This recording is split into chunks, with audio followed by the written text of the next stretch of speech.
ছোট মূলো শাক বেছে পরিষ্কার করে তারপরে যে ভালো করে ধুয়ে নিয়েছি গোটা গোটা। এখন ছোট ছোট করে কাটবো, তারপরে রান্না করব। শাক ছোট ছোট করে কেটে নিয়েছি, ওর গোড়ায় ছোট ছোট মূলো ছিল, সেইগুলোকে এরকম করে ছোট ছোট করে কেটে মিলিয়ে দিয়েছি।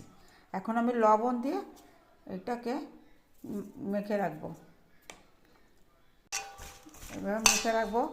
10 মিনিট পরে দেখা যাবে একদম জল বেরিয়ে গেছে, সেইগুলো এরকম করে বের করে দেবো। তখন দেখো 10-15 মিনিটই কেমন নরম হয়ে গেছে। এখন এরকম করে এর ভিতরের থেকে জল বেরোবে বেশ করে।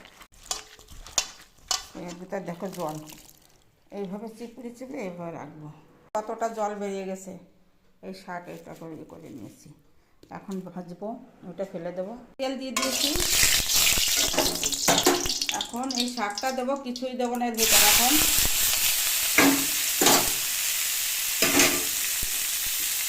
হলুদ দিতে হবে, একটু হাতের লবণটা তখন দেওয়া আছে, বেশি করে দিয়েছি না, এই যে জলটা বেরিয়ে গেল। শাক তো আর লবণ দেওয়া লাগবে না। এখন এইভাবে ভেজে দেবো, তারপরে যা দেওয়ার পরে দেখাবো।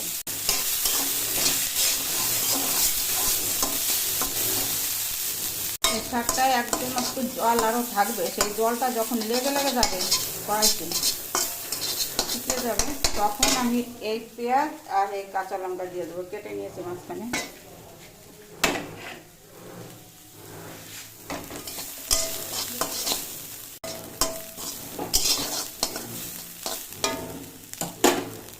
আঁচটাকে আমি কিন্তু হাই ফ্লেমে রেখেছি। এখন এটা ভাজা 3 ভাগের 2 ভাগ হয়ে গেছে। এখন আমি এইটা দিয়ে দেবো, এইগুলো হয়ে যাবে একসঙ্গে। শাক ভাজা যেটুকু বাকি আছে আর এই পেঁয়াজ ভাজাটা হয়ে যাবে, তো শাক কমপ্লিট। আর আমার মতন এইভাবে ভেজে খেয়ে দেখো, বোঝা যাচ্ছে না যে কেমন, কিন্তু অসম্ভব টেস্ট হয়। একবার তোমরা যদি এইভাবে খেয়ে দেখো, বারবার এইভাবে বানাবে, খুব ভালো লাগে। মূলো শাক ভাজা এত ভালো লাগে বোঝা যায় না। পেঁয়াজটা ভাজা হয়ে যাবে, শাক ভাজাটাও হয়ে যাবে। দেখো কি সুন্দর ভাজাটা হয়েছে, সবুজ, এখানে লাইটে বোঝা যাচ্ছে না, সুন্দর হয়েছে। লঙ্কা পেঁয়াজ একদম ভাজা হয়ে যাবে। এখন তুলে নেব।